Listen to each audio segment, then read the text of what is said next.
मार्ग पर हमने कितना समर्पण चाहिए, कितनी दृढ़ता चाहिए। बालकों का खेल नहीं है ये।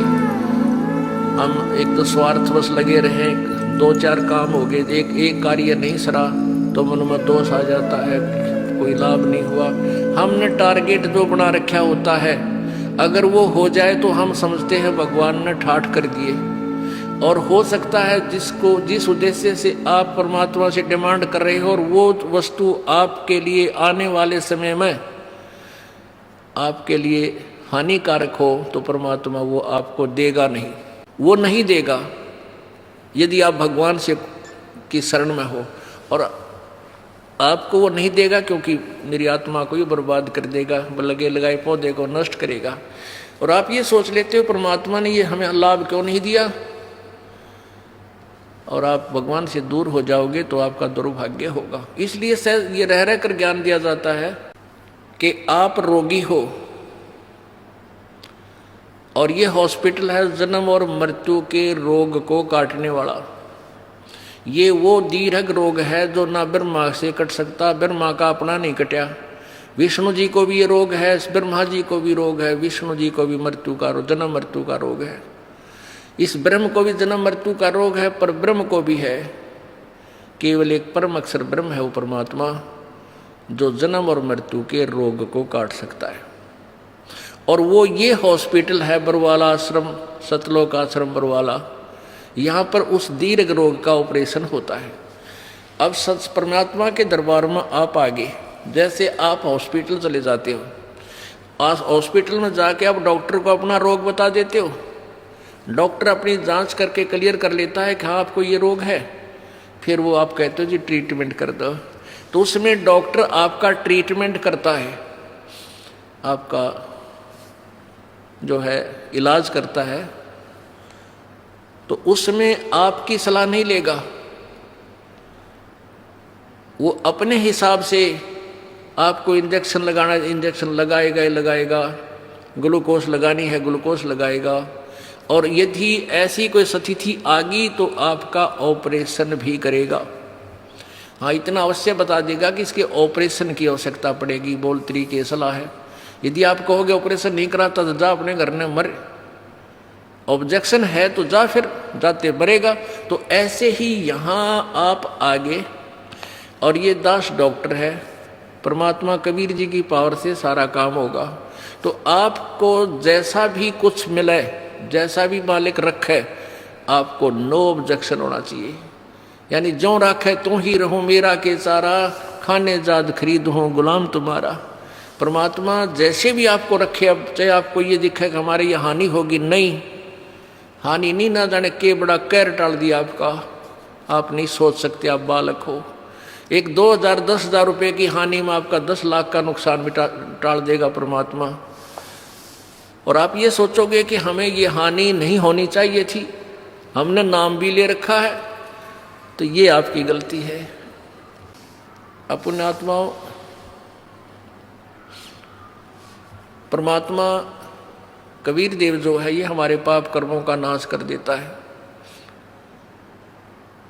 अब जैसे आप सोचते हो कि भी हमें ये हानि नहीं होनी चाहिए थी, हमें ये नहीं होना चाहिए था, तो फिर आप इस भक्ति का लाभ प्राप्त नहीं कर सकते। जैसे आप यहाँ आए हो, आपको 1 2 3 लाभ तो परमात्मा कबीर जी अपने कोटे मत देगा, ऐसा लाभ देगा आप सोच भी नहीं सकते कि मुझे ऐसा सुख हो गया भगवान है परमात्मा। अब यहाँ जो भाई बहन आते हैं, जो 2 वर्ष 3 वर्ष के लग रहे हैं, 4 वर्ष के 5 वर्ष हो गए, वो शुरू में आते हैं, जो तो ये कह दिए हमारा ये नुकसान हो गया, ये लाभ नहीं होता, ये बीमारी होगी, ऐसा नहीं होता। 2 वर्ष के बाद जो सच्चे दिल तो लगते हैं, नाम खंड नहीं करते, 2 वर्ष के बाद उनके पास जुबान नहीं रहती, हम के मांगा भगवान तो बिना मांगे देने लग जाता है, इतना सुख दे देगा आपको। अब वो जो नए नए आते हो तो अपने दुख बताते हैं, और उनको क्योंकि आपके पिछले पुण्य नहीं थे, बैटरी चार्ज नहीं थी, तभी तो आपको दुख हुआ, आपके प्रारब्ध में वो पाप थे। अब परमात्मा ने आते ही वो पाप काट के आपके सुख लिख दिए, तो अपने कोटे से आपको दिया। फिर आपको कहा जाता है कि बेटा, बच्चा बेटी, अब तू भक्ति करके अब अपनी कमाई स्वयं कर। एक दो सुख तो इसलिए दिया जाता है कि ये पहचान लेके भगवान है यहाँ पर, और फिर आपने स्वयं अपनी मजदूरी करनी पड़ेगी, तभी तुम सेठ होगे। तो यहाँ आते हो, जैसे कोई भक्त आता है, पहले तो आप सच्चे जलते शुरू में लगते नहीं। यदि आप शुरू से ही समर्पण कर दो और छोड़ दो सब पूजाओं को, देखना आपके ऊपर 1 वर्ष के अंदर वारे न्यारे कर देगा भगवान, लेकिन नहीं कर पाते। उसके लिए काल ने हमें कैसे बांध रखा है, जैसे एक परिवार में एक आदमी नाम ले लिया एक व्यक्ति ने, और 5 व्यक्ति अनुपासना करने वाले, तो आपके नियम को वो खंड करवा देते हैं, और फिर आपको हानि होनी बराबर रह जाती है, वो लाभ पूरा नहीं मिलता। फिर आपको समझाया जाता है, दृढ़ किया जाता है कि ये पूजा मत कर, अनुपासना नहीं करनी है। परमात्मा कबीर जी कहते हैं 100 वर्ष तक सतगुरु पूजा, एक दिन अनुपासी, वो अपराधी आत्मा फिर पड़े काल की फांसी। 100 वर्ष आपने साधना कर रखी है, परमात्मा की साधना, सत्य साधना, एक दिन अनुपासना कर ली, अन्य देवी देवता या क्रियाक्रम कर दिया, तो तेरा सारा नष्ट हो जाएगा।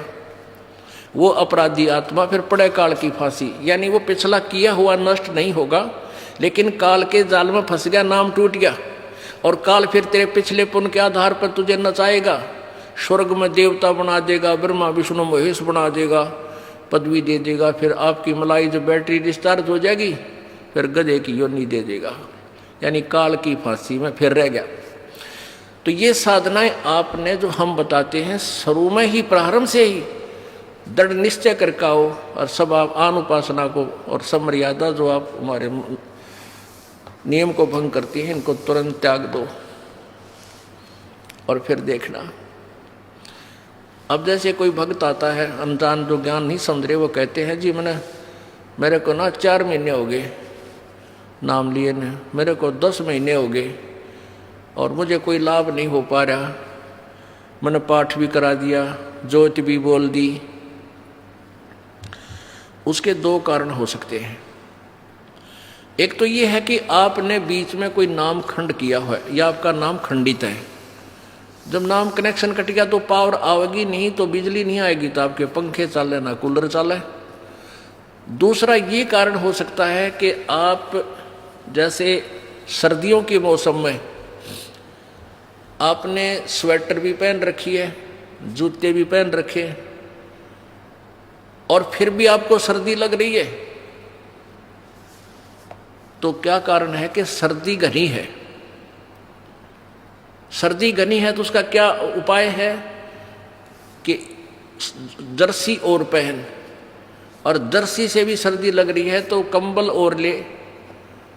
उसका विकल्प यही है, और तरीका नहीं। अब कोई ये कहे कि मैंने स्वेटर भी पहन रखी और फिर भी सर्दी लगती है, क्या फायदा हुआ, मैं तो स्वेटर निकाल कर फेंक देता हूँ, तो वो बोली बूझ होगा होता है। अब आपने नाम ले लिया, आपने जोत भी चढ़ा दी, जोत भी लगवा दी, धर्म पाठ भी करवा दिया, और फिर भी आपके ऊपर थोड़ी बहुत आपत्ति है, तो पाप कर्मों की सर्दी बहुत भयंकर है।